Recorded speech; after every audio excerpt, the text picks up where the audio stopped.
ನ್ಯೂಯಾರ್ಕ್ನ ಲಾಗ್ವಾರ್ಡಿಯಾ ವಿಮಾನ ನಿಲ್ದಾಣದಲ್ಲಿ ಭಾನುವಾರ ತಡರಾತ್ರಿ ಸಂಭವಿಸಿದ ಏರ್ ಕೆನಡಾ ವಿಮಾನ ಅಪಘಾತದಲ್ಲಿ 330 ಅಡಿಯಿಂದ ಬಿದ್ದರೂ ವಿಮಾನ ಸಿಬ್ಬಂದಿ ಪವಾಡದಂತೆ ಬದುಕುಳಿದಿದ್ದಾರೆ.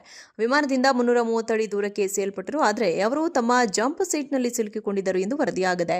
ಸೋಲಾಂಜ್ ಟ್ರೆಂಬ್ಲೆ ಅವರ ಒಂದು ಕಾಲಿನಲ್ಲಿ ಮುರಿತಗಳಾಗಿವೆ. ಅವರಿಗೆ ಶಸ್ತ್ರಚಿಕಿತ್ಸೆಯ ಅಗತ್ಯವಿದೆ ಎಂದು ಮಗಳು ಸಾರಾ ಲೆಪಿನ್ ತಿಳಿಸಿದ್ದಾರೆ.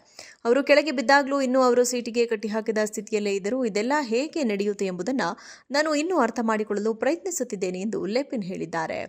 ಮಾಂಟ್ರಿಯಲ್ನಿಂದ 72 ಪ್ರಯಾಣಿಕರು ಮತ್ತು 4 ಸಿಬ್ಬಂದಿಯನ್ನು ಹೊತ್ತೊಯ್ಯುತ್ತಿದ್ದ ಏರ್ ಕೆನಡಾ ಎಕ್ಸ್‌ಪ್ರೆಸ್ ವಿಮಾನವು ಲಾಗ್ವಾರ್ಡಿಯಾ ವಿಮಾನ ನಿಲ್ದಾಣದಲ್ಲಿ ಇಳಿಯುವಾಗ ಅಗ್ನಿಶಾಮಕ ಟ್ರಕ್ಗೆ ಡಿಕ್ಕಿ ಹೊಡೆದು ಪೈಲಟ್ ಮತ್ತು ಸಹ ಪೈಲಟ್ ಸಾವನ್ನಪ್ಪಿದ್ದರು ಮತ್ತು ಹಲವಾರು ಜನರು ಗಾಯಗೊಂಡಿದ್ದರು. ವಿಚಿತ್ರ ವಾಸನೆ ಬರುತ್ತಿದ್ದ ಕಾರಣ ಹಾರಾಟ ಸ್ಥಗಿತಗೊಳಿಸಿದ ಮತ್ತೊಂದು ವಿಮಾನವನ್ನು ಪರಿಶೀಲಿಸಲು ಅನುಮತಿ ಪಡೆದು ರನ್ವೇ ಬಳಿ ಬಂದಿದ್ದ ಅಗ್ನಿಶಾಮಕ ವಾಹನಕ್ಕೆ ವಿಮಾನ ಡಿಕ್ಕಿ ಹೊಡೆದಿತ್ತು.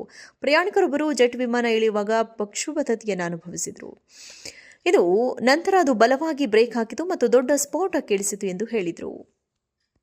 ನ್ಯೂಯಾರ್ಕ್ನ ಲಾಗ್ವಾರ್ಡಿಯಾ ವಿಮಾನ ನಿಲ್ದಾಣದಲ್ಲಿ ಭಾನುವಾರ ತಡರಾತ್ರಿ ಸಂಭವಿಸಿದ ಏರ್ ಕೆನಡಾ ವಿಮಾನ ಅಪಘಾತದಲ್ಲಿ 330 ಅಡಿಯಿಂದ ಬಿದ್ದರೂ ವಿಮಾನ ಸಿಬ್ಬಂದಿ ಪವಾಡದಂತೆ ಬದುಕುಳಿದಿದ್ದಾರೆ.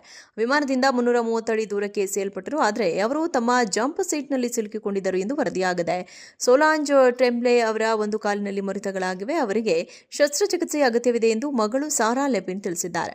ಅವರು ಕೆಳಗೆ ಬಿದ್ದಾಗಲೂ ಇನ್ನೂ ಅವರು ಸೀಟಿಗೆ ಕಟ್ಟಿಹಾಕಿದ ಸ್ಥಿತಿಯಲ್ಲೇ ಇದ್ದರು. ಇದೆಲ್ಲ ಹೇಗೆ ನಡೆಯುತ್ತೆ ಎಂಬುದನ್ನು ನಾನು ಇನ್ನೂ ಅರ್ಥ ಮಾಡಿಕೊಳ್ಳಲು ಪ್ರಯತ್ನಿಸುತ್ತಿದ್ದೇನೆ ಎಂದು ಲೆಪಿನ್ ಹೇಳಿದ್ದಾರೆ. ಮಾಂಟ್ರಿಯಲ್ನಿಂದ 72 ಪ್ರಯಾಣಿಕರು ಮತ್ತು 4 ಸಿಬ್ಬಂದಿಯನ್ನು ಹೊತ್ತೊಯ್ಯುತ್ತಿದ್ದ ಏರ್ ಕೆನಡಾ ಎಕ್ಸ್‌ಪ್ರೆಸ್ ವಿಮಾನವು ಲಾಗ್ವಾರ್ಡಿಯಾ ವಿಮಾನ ನಿಲ್ದಾಣದಲ್ಲಿ ಇಳಿಯುವಾಗ ಅಗ್ನಿಶಾಮಕ ಟ್ರಕ್ಗೆ ಡಿಕ್ಕಿ ಹೊಡೆದು ಪೈಲಟ್ ಮತ್ತು ಸಹ ಪೈಲಟ್ ಸಾವನ್ನಪ್ಪಿದ್ದರು ಮತ್ತು ಹಲವಾರು ಜನರು ಗಾಯಗೊಂಡಿದ್ದರು. ವಿಚಿತ್ರ ವಾಸನೆ ಬರುತ್ತಿದ್ದ ಕಾರಣ ಹಾರಾಟ ಸ್ಥಗಿತಗೊಳಿಸಿದ ಮತ್ತೊಂದು ವಿಮಾನವನ್ನು ಪರಿಶೀಲಿಸಲು ಅನುಮತಿ ಪಡೆದು ರನ್ವೇ ಬಳಿ ಬಂದಿದ್ದ ಅಗ್ನಿಶಾಮಕ ವಾಹನಕ್ಕೆ ವಿಮಾನ ಡಿಕ್ಕಿ ಹೊಡೆದಿತ್ತು. ಪ್ರಯಾಣಿಕರೊಬ್ಬರು ಜೆಟ್ ವಿಮಾನ ಇಳಿಯುವಾಗ ಪಕ್ಷುಬದ್ಧತೆಯನ್ನು ಅನುಭವಿಸಿದರು. ನಂತರ ಅದು ಬಲವಾಗಿ ಬ್ರೇಕ್ ಹಾಕಿತು ಮತ್ತು ದೊಡ್ಡ ಸ್ಫೋಟ ಕೇಳಿಸಿತು ಎಂದು ಹೇಳಿದರು. ನ್ಯೂಯಾರ್ಕ್ನ ಲಾಗ್ವಾರ್ಡಿಯಾ ವಿಮಾನ ನಿಲ್ದಾಣದಲ್ಲಿ ಭಾನುವಾರ ತಡರಾತ್ರಿ ಸಂಭವಿಸಿದ ಏರ್ ಕೆನಡಾ ವಿಮಾನ ಅಪಘಾತದಲ್ಲಿ 330 ಅಡಿಯಿಂದ ಬಿದ್ದರೂ ವಿಮಾನ ಸಿಬ್ಬಂದಿ ಪವಾಡದಂತೆ ಬದುಕುಳಿದಿದ್ದಾರೆ. ವಿಮಾನದಿಂದ 330 ಅಡಿ ದೂರಕ್ಕೆ ಎಸೆಯಲ್ಪಟ್ಟರು, ಆದರೆ ಅವರು ತಮ್ಮ ಜಂಪ್ ಸೀಟ್ನಲ್ಲಿ ಸಿಲುಕಿಕೊಂಡಿದ್ದರು ಎಂದು ವರದಿಯಾಗಿದೆ. ಸೋಲಾಂಜ್ ಟ್ರೆಂಬ್ಲೆ ಅವರ ಒಂದು ಕಾಲಿನಲ್ಲಿ ಮುರಿತಗಳಾಗಿವೆ. ಅವರಿಗೆ ಶಸ್ತ್ರಚಿಕಿತ್ಸೆಯ ಅಗತ್ಯವಿದೆ ಎಂದು ಮಗಳು ಸಾರಾ ಲೆಪಿನ್ ತಿಳಿಸಿದ್ದಾರೆ. ಅವರು ಕೆಳಗೆ ಬಿದ್ದಾಗಲೂ ಇನ್ನೂ ಅವರು ಸೀಟಿಗೆ ಕಟ್ಟಿಹಾಕಿದ ಸ್ಥಿತಿಯಲ್ಲೇ ಇದ್ದರು. ಇದೆಲ್ಲ ಹೇಗೆ ನಡೆಯುತ್ತೆ ಎಂಬುದನ್ನು ನಾನು ಇನ್ನೂ ಅರ್ಥ ಮಾಡಿಕೊಳ್ಳಲು ಪ್ರಯತ್ನಿಸುತ್ತಿದ್ದೇನೆ ಎಂದು ಲೆಪಿನ್ ಹೇಳಿದ್ದಾರೆ.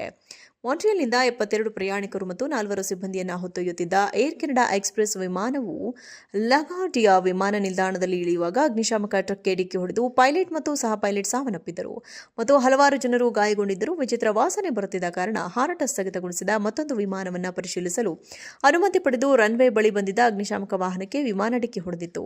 ಪ್ರಯಾಣಿಕರೊಬ್ಬರು ಜೆಟ್ ವಿಮಾನ ಇಳಿಯುವಾಗ ಪಕ್ಷುಬದ್ಧತೆಯನ್ನು ಅನುಭವಿಸಿದರು. ನಂತರ ಅದು ಬಲವಾಗಿ ಬ್ರೇಕ್ ಹಾಕಿತು ಮತ್ತು ದೊಡ್ಡ ಸ್ಫೋಟ ಕೇಳಿಸಿತು ಎಂದು ಹೇಳಿದರು.